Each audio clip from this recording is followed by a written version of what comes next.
todos os nossos ouvintes, desejamos as boas-vindas ao primeiro episódio do podcast Erga Omnes, no qual temos a distinção de receber Sua Excelência Dulce Manuel Neto, Juíza Conselheiro e Presidente do Supremo Tribunal Administrativo Português desde 2019, para uma conversa que visa dar a conhecer a realidade cotidiana da profissão que tem vindo a exercer, enquanto magistrada da Jurisdição Administrativa e Fiscal e enquanto Presidente do Supremo Tribunal Administrativo, de modo a esclarecer os nossos ouvintes sobre a realidade profissional, académica e, em certo sentido, também pessoal da profissão, mas também de promover o reforço de laços entre os vários membros da comunidade académica da Faculdade de Direito da Universidade de Coimbra, incluindo antigos estudantes da nossa faculdade, como é o caso de Sua Excelência. Posto isto, gostaríamos, antes de iniciar com as questões propriamente ditas, de agradecer a presença da Sra. Presidente. Constitui para nós uma grande honra poder contar com o seu contributo para a concretização do primeiro episódio do podcast Erga Omnes.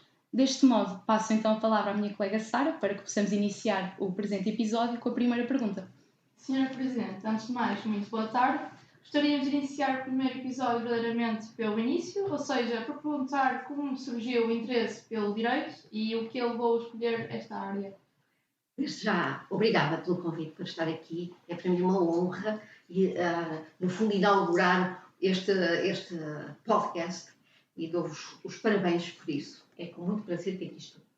Quanto à pergunta, eu tenho de dizer que o meu pai foi decisivo para escolher direito. O meu pai brincava muito comigo quando eu era pequena e dizia sempre com graça e paciência com a minha rebeldia que eu estava destinada a cursar direito para ser advogada de causas perdidas. Isto que eu me indignava com atitudes e comportamentos tidos como normais e que para mim eram inaceitáveis.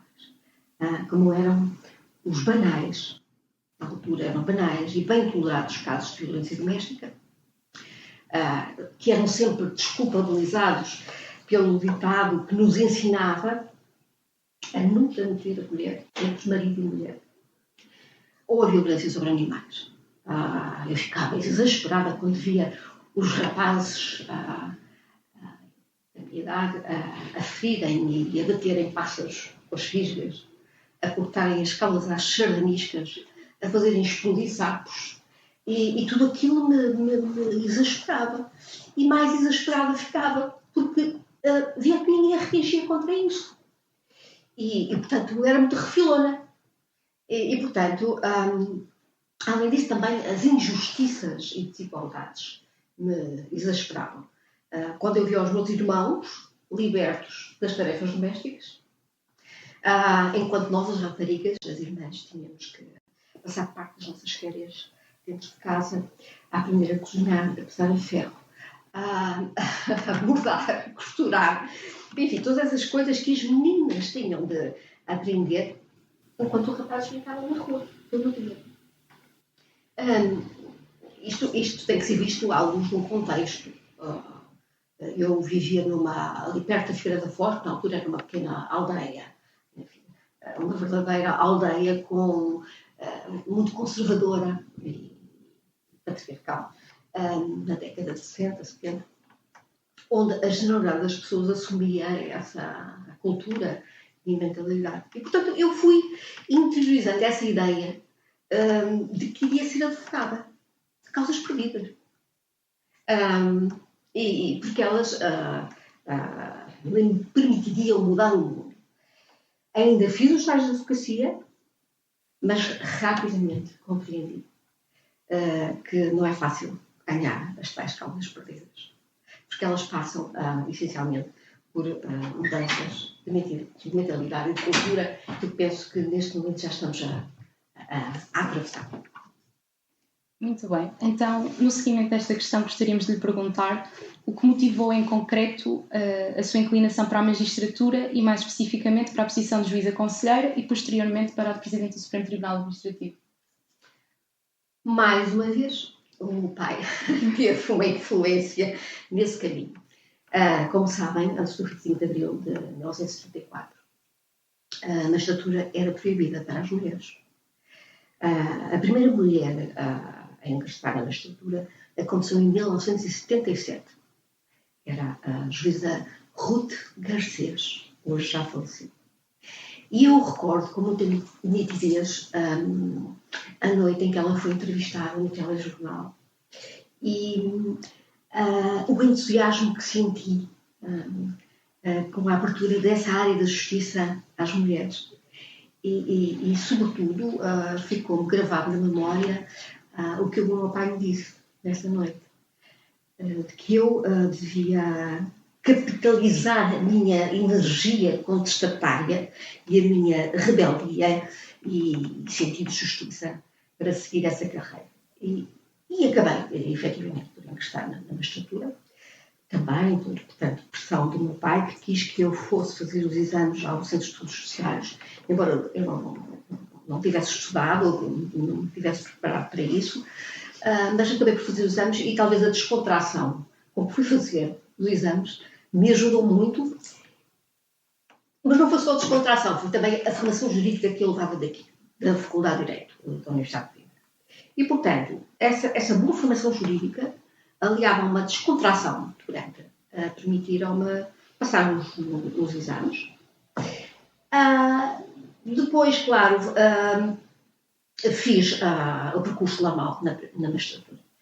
Primeiro nos tribunais de primeira instância, depois por concurso curricular entrei na segunda instância e finalmente também por concurso curricular acedi ao Supremo Tribunal Administrativo, onde cheguei em 2009. Em 2012 fui eleita vice-presidente pelos meus colegas e em outubro de 2019 eleita pelos meus colegas presidente do Supremo Tribunal. Também gostaríamos de perguntar se ao longo da sua trajetória profissional houve alguma inspiração, alguma pessoa, experiência que possa também ter contribuído, mas ao longo do percurso, para seguir este caminho. É difícil individualizar e também poderia até ser injusto citar alguns nomes e esquecer outros. O que eu posso dizer é que houve a minha inspiração foram sempre pessoas de elevada craveira intelectual e jurídica e, sobretudo, de sólido caráter. Pessoas com princípios e valores. Juristas e não juristas. Portanto, não vou citar nomes, mas as pessoas decentes, com princípios e valores e com caráter, são sempre a minha referência. Gostaríamos agora de regressar ao seu tempo enquanto estudante da Faculdade de Direito da Universidade de Coimbra e, nesse sentido, gostaríamos de perguntar como é que foi o seu percurso académico, como conciliou a sua vida pessoal com as obrigações académicas, como as aulas, os estudos, as avaliações, se eventualmente se envolveu em algumas atividades extracurriculares. O meu percurso foi um percurso muito banal, muito banal. Entrei com 18 anos nesta faculdade e o primeiro ano foi, sobretudo, a vivenciar a autonomia e a liberdade, ainda que com responsabilidade. A responsabilidade que advinha do facto de saber que tinha conta em risco e que os meus pais estavam a fazer um grande esforço para terem 3 filhos em simultâneo a estudar na universidade, sem apoios, sem bolsas de estudo. Isso levou-me sempre a cumprir o que tinha que ser cumprido, em termos de aprendizagem. Terminei o curso, nos 5 anos, sem nunca ter experimentado o sabor de reprovar numa cadeira ou de chumbar um ano. Mas nunca tive ambições de protagonismo a nível académico ou de alcançar notas elevadas. Por um lado, porque na altura eu queria ser advogada. E para isso a nota da licenciatura não era importante.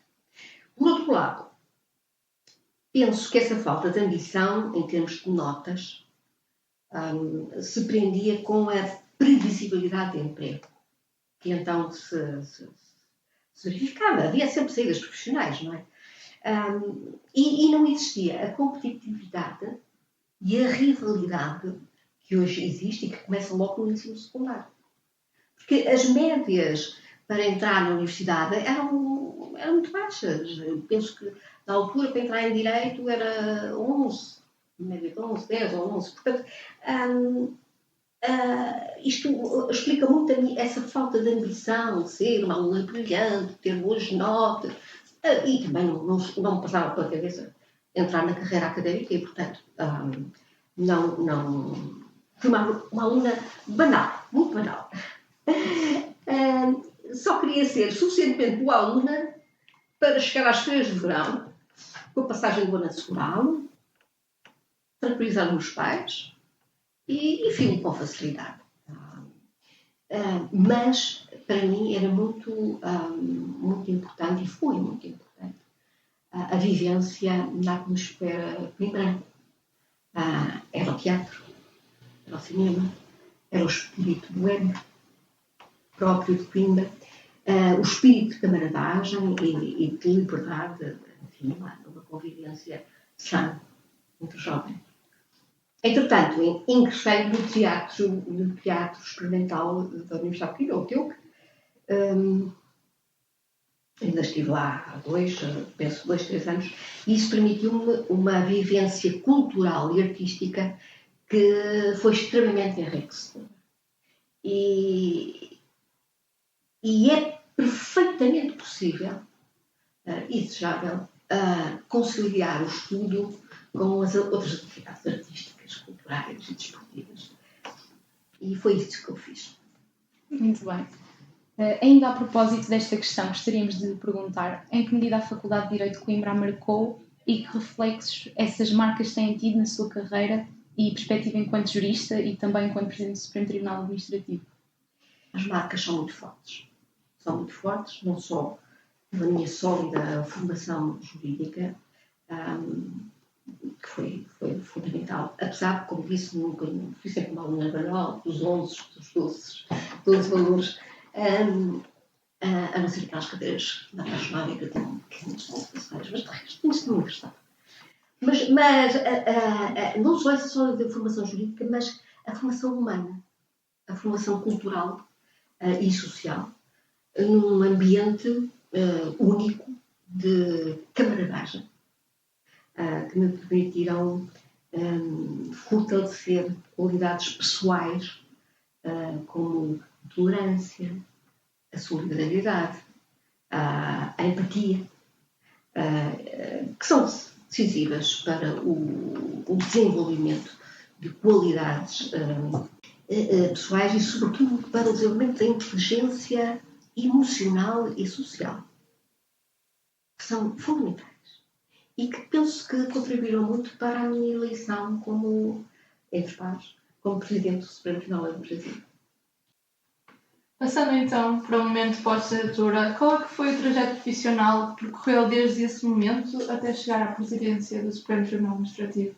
Ora, muito bem. Portanto, fiz os exames nos Ciências Sociais, ingressei em 1975 como auditora de Justiça durante 3 anos, depois fui juíza estagiária durante 1 ano e a partir daí fui sendo colocada em diversos tribunais de primeira instância. Da jurisdição comum da altura. Tribunais comuns, cíveis, crime. Em 1992 fui experimentar a jurisdição de engenharia fiscal, tendo sido colocada no Tribunal Administrativo do Porto e depois no Tribunal Tributário do Porto. E acabei por me apaixonar pelo direito público. E acabei por ficar no contencioso tributário, portanto, no direito fiscal, que é uma matéria que, de facto, primeiro se estranha e depois se entranha. E fiquei sempre contencioso tributário até hoje. Sou Presidente, eu não sou Presidente, eu estou na Presidência, num mandato de 5 anos, que não é renovável, e depois voltarei às minhas funções no contencioso tributário. No seguimento desta questão, quais é que foram os desafios mais marcantes que enfrentou durante esse projeto profissional? Os maiores desafios são os que se prendem com as elevadas cargas processuais numa carreira que exige um grau de empenho, de resiliência considerável e a necessidade de conciliar isso a conciliar a atividade profissional com a vida pessoal e familiar. E em particular com a maternidade. Esse é talvez o maior desafio que as mulheres que vão para a magistratura enfrentam. E eu sou como as outras mulheres nesse aspecto. Ainda a propósito, e tendo em consideração que o tempo com que se deparou em início de carreira é bastante diferente dos tempos atuais, sentiu que de alguma forma o facto de ser mulher influenciou as oportunidades ou desafios com que se deparou na sua carreira? Ou seja, atravessou algum desafio especial por este simples facto? Enquanto presidente do Supremo Tribunal Administrativo ou enquanto jurista? Enquanto jurista, sim. Enquanto jurista. Como disse há pouco, o maior problema, o maior desafio é, de facto, conciliar a vida profissional, a vida de magistrado judicial, com a vida pessoal e familiar, e sobretudo com a maternidade. E, portanto, é preciso encontrar equilíbrios que muitas vezes sentimos como se estivéssemos a andar em cima de um fio de uma navalha que deixa cicatrizes e feridas por nem sempre se ter conseguido ser a melhor mãe, a melhor esposa, a melhor filha, a melhor cuidadora. Portanto, eu penso que é esse esforço que as mulheres têm normalmente em maior intensidade que os homens, que é o mais difícil, o mais penoso e que, aliás, leva a que muitas mulheres desistam de investirem mais nas suas carreiras profissionais. Também gostaríamos de lhe perguntar se, ainda a propósito de desafios, se desde o início do exercício do cargo de Presidente do Supremo Tribunal Administrativo, se houve algum desafio que tenha sido particularmente marcante e que a Sra. Presidente gostasse de partilhar? O maior desafio, enquanto Presidente, o maior desafio foi a pandemia. Os desafios daquela fase pandémica que vivemos a partir de meados de março de 2020. E eu havia tomado posse como Presidente em outubro de 2019. E poucos meses depois cai uma pandemia em cima.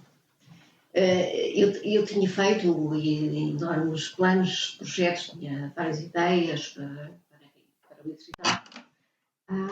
E ficou tudo cancelado, não é? Portanto,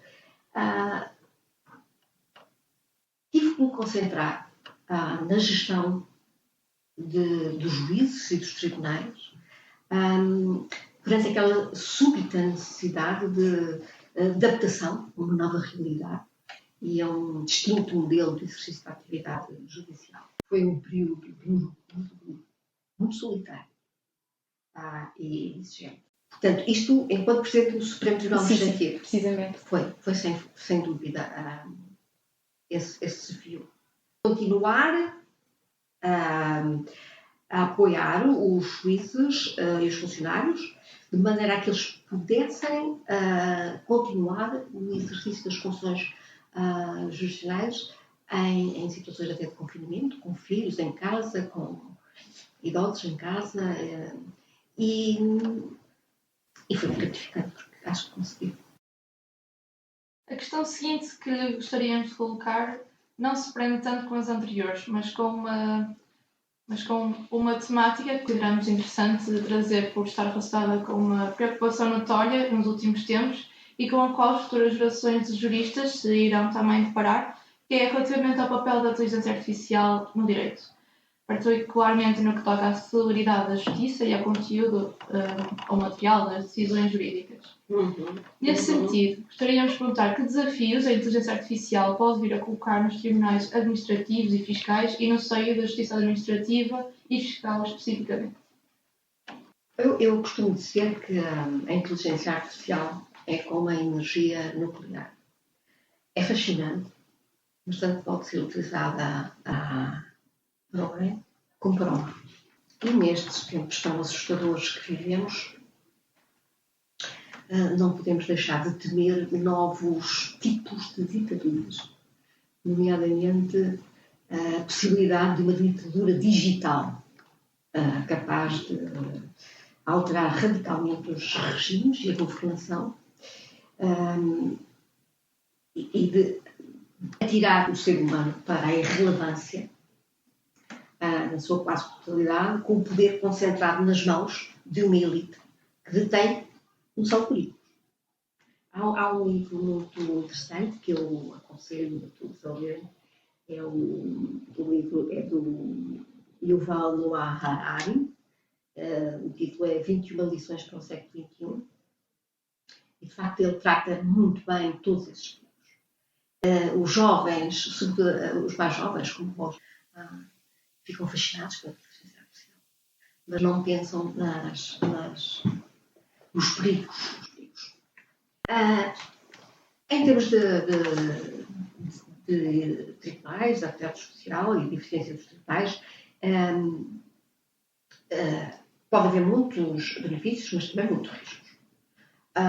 Desde logo, é necessário assegurar o controle humano da tecnologia, do algoritmo, assegurar que as pessoas sejam governadas por pessoas e não por máquinas, assegurar que o juiz continuará a deter o controle da máquina e na busca de decisões humanizadas, justas, equilibradas e de garantir direitos fundamentais.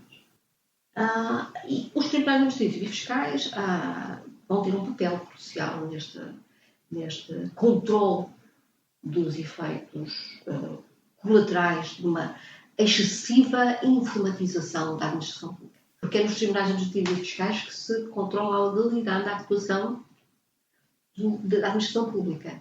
Portanto, a partir do momento que a administração pública começa a utilizar algoritmos para proferir decisões, o tribunal tem que poder perceber como é que o algoritmo chegou àquela decisão. Vai ser muito difícil. Porque, de facto, o algoritmo dá a resposta, mas a fundamentação da decisão pode simplesmente não existir ou não ser compreensível. E pode não ser sequer neutra.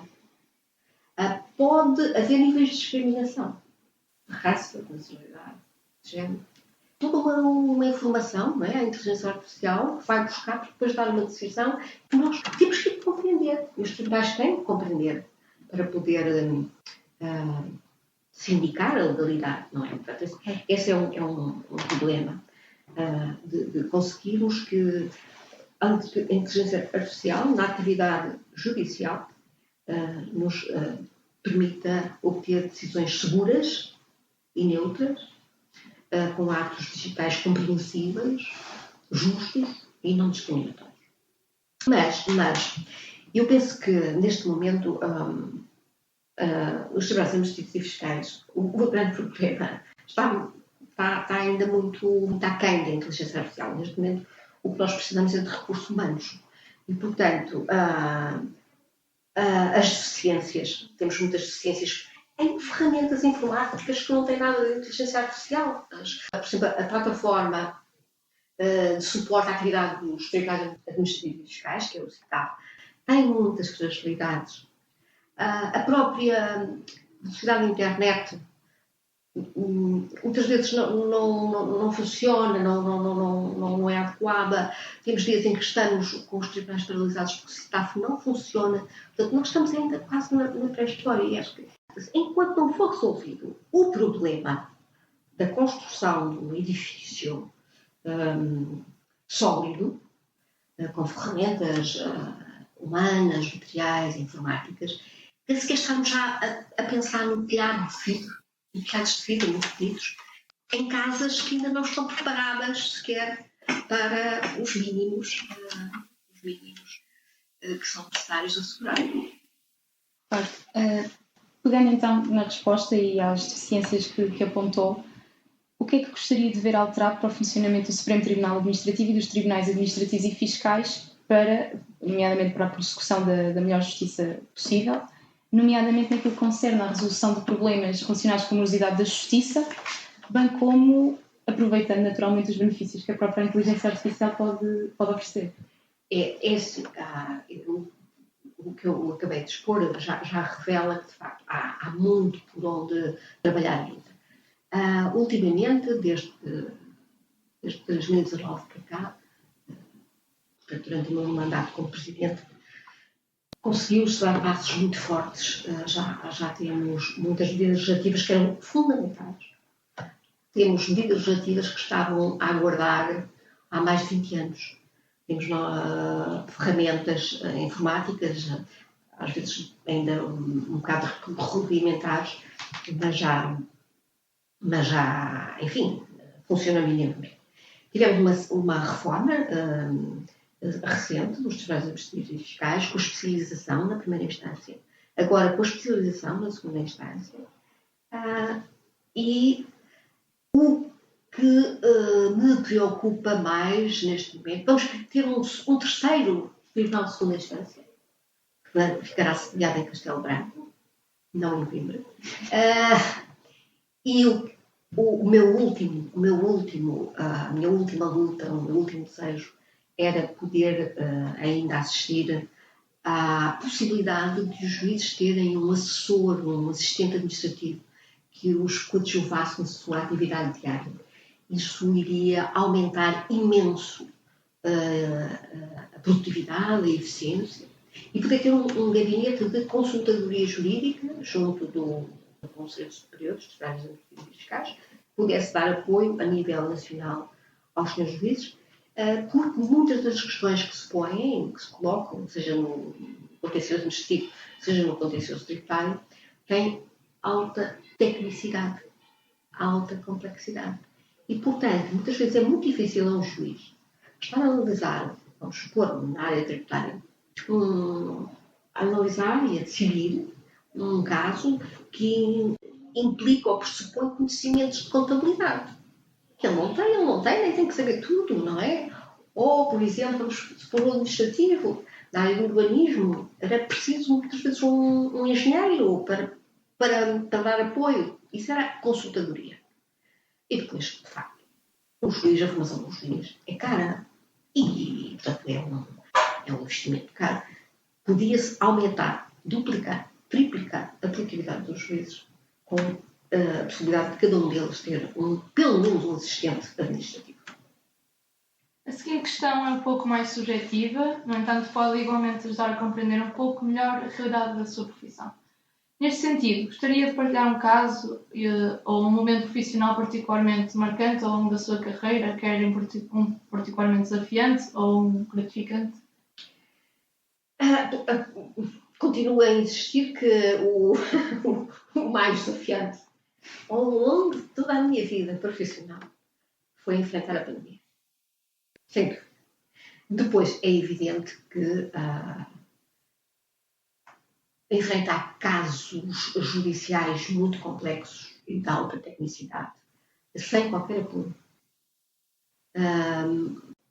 não é fácil.